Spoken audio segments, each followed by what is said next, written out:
Hey everybody, and welcome back to Callison Fishing. So it's a beautiful day at the end of February. It's actually supposed to be like 50 degrees out today. The sun is shining, the snow is melting. The ice isn't really going anywhere yet. So open water is still a bit away.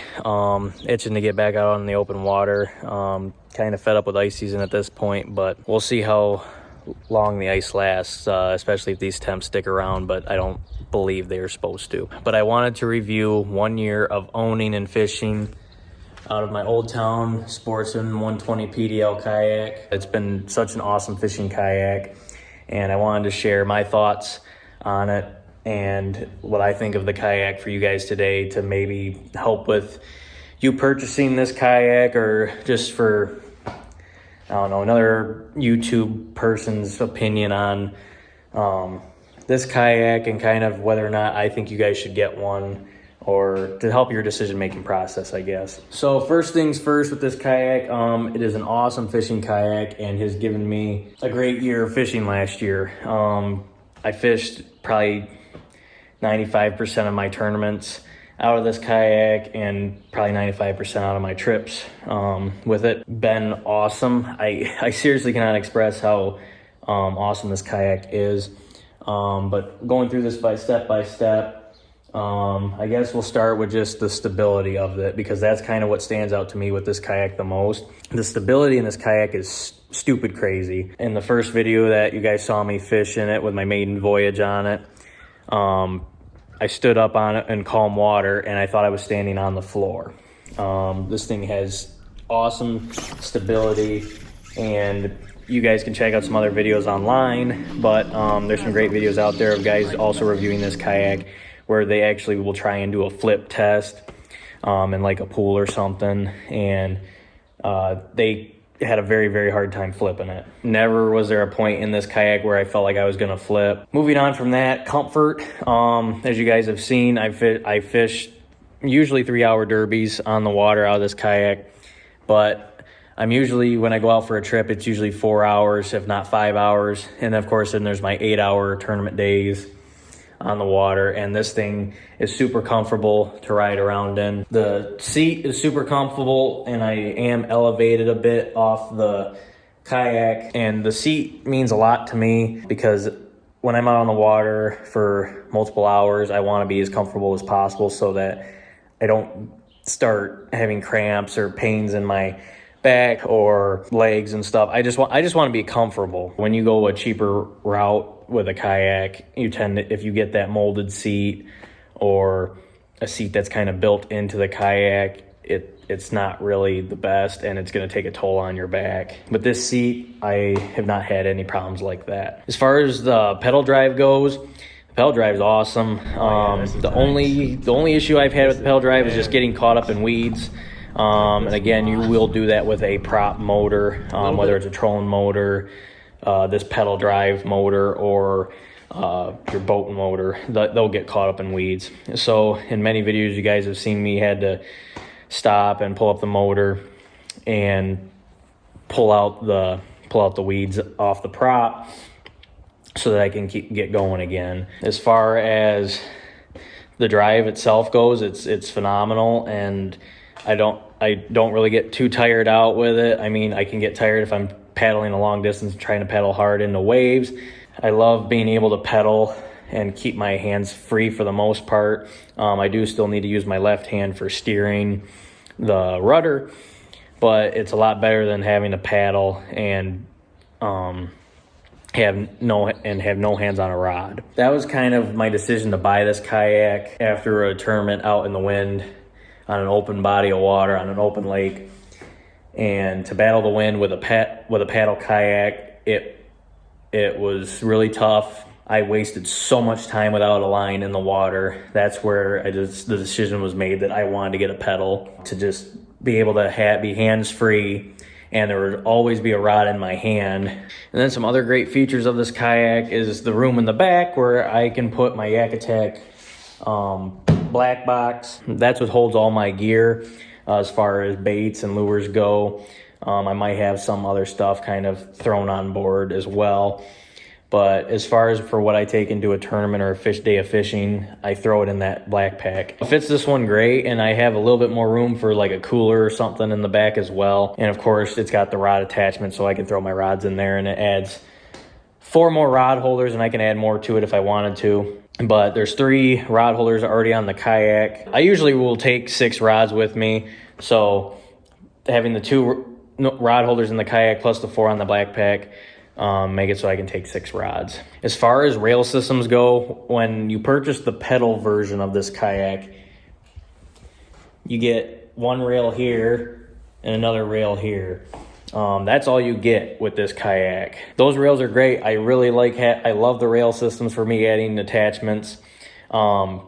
But I need more than just the 2 rails up front. If you were to get the motor version of this kayak, you get rails in the back. But unfortunately, because I bought the pedal version, I only get the rails up front. But I've had to add those 2 rails to the back because I needed a place to attach my kayak flag, also from Yak Attack, and then my Yak Attack pole that holds my GoPro. Added those rails, and I can obviously add more rod holders to the rails if I wanted to, or other attachments. That's why I bought the bigger rails and put them on both sides. But yeah, so the rail systems kind of was disappointing when I bought the kayak, but you're obviously able to add your own. So as far as steering goes, it is rudder control, and the control handle is to my left of my chair, and it's pretty easy to steer. I have read reviews and watched reviews through different YouTube videos of like guys having issues with it as far as like steering control goes, but mostly in windy or river conditions, which I can see. I can see that definitely being a problem. I really haven't had too many issues with it. In the wind, it has, turned my rudder, and it definitely can be hard to control in the wind, but I've kind of just pushed through it. But I have been able to maintain my control as best as I can in the wind and wavy conditions. Now I will address the weight of this kayak. So I think the kayak, then when you don't put anything of your own on it, it's like roughly, I think 100 so pounds. It is a heavy kayak. It is a 12-foot kayak, so it is pretty heavy. But it is a very, very, very durable kayak. So I will handle the weight to have durability in the kayak. So if you guys noticed at the beginning of last year, I was using a catch cart for moving my kayak around. So the catch cart allowed me to load the kayak up here in the garage and put it in my truck, and then take it out of my truck and put it into the water. I did not like the catch cart. Super durable. It's a beast of a cart, but when I back down the boat launch, if it was not straight like concrete launch, I had issues. If it was sand or dirt, the wheels wanted to lock up and the kayak wanted to just slide off of it. And when I would be in like a super rocky launch too, it also gave me a fit. Luckily, my dad actually bought the Yak Attack kayak cart that they came out with, and that thing has been awesome for this kayak. Have had 0 issues with it since me and him kind of swapped carts. But no, so this thing is heavy, so having a good cart is probably a must, especially if you are going to be loading it and unloading it by yourself. And of course, I've got the truck, which makes it easier for hauling. I don't know how this would handle on a smaller car if you were to put it on top of it.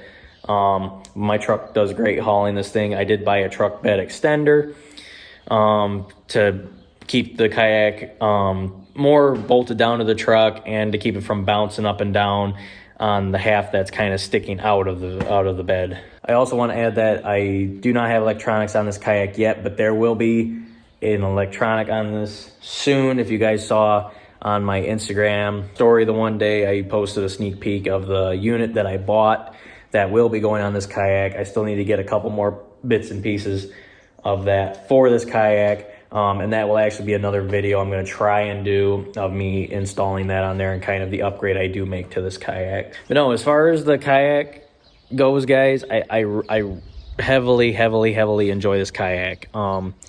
It has been absolutely great. It has been a fish catching machine. I would suggest, if you guys are looking at this kayak, kind of determine what you really want out of a kayak first before going and buying one. But I would highly recommend this kayak. The stability, like I said, is crazy. The prop drive works great. I can get around pretty easy. I can get around into some different areas. If weight is an issue, if you have a hard time lifting it up or whatever, then that may play into your options of what kayak you do choose. But as far as it goes with the Old Town Sportsman 120 PDL, I highly recommend this kayak. It is my favorite kayak I have owned to this point, and by far has the best stability, and by far has the best stability out of a kayak that I have seen. So we're gonna wrap up the video there, guys. Really appreciate you all watching. I hope this was informative. I wanted to make kind of a informative review video of this kayak for you guys in case you guys want to go out and buy one. Again, just do your research first and kind of see what you want out of a kayak first before you go and buy one. I researched this kayak pretty heavily before I made the decision to buy it, and I am absolutely happy with this purchase. It's been an awesome kayak, and I really do recommend it for any of you kayak anglers out there or fishermen that want to get on the water and go fishing without having to purchase a boat. The kayak is a great option, especially if you were looking into getting one that is not a paddle, but a pedal drive. So make sure you guys like the video if you enjoyed it, but please subscribe if you guys want to continue watching my videos. I'm going to try and do some more informative videos down the road as well, along with more fishing content. Hoping to be back out on the open water soon, like I said at the beginning of the video. But with that, guys, thank you so much for watching. Please comment too. Let me know your questions of the about the kayak. So with that, guys, we'll wrap it up there. Stay safe out there on the ice and on the water if you were in a state that has open water. So really appreciate you guys taking the time to watch this, and I hope it was very helpful. So with that, guys, we'll see you guys next time.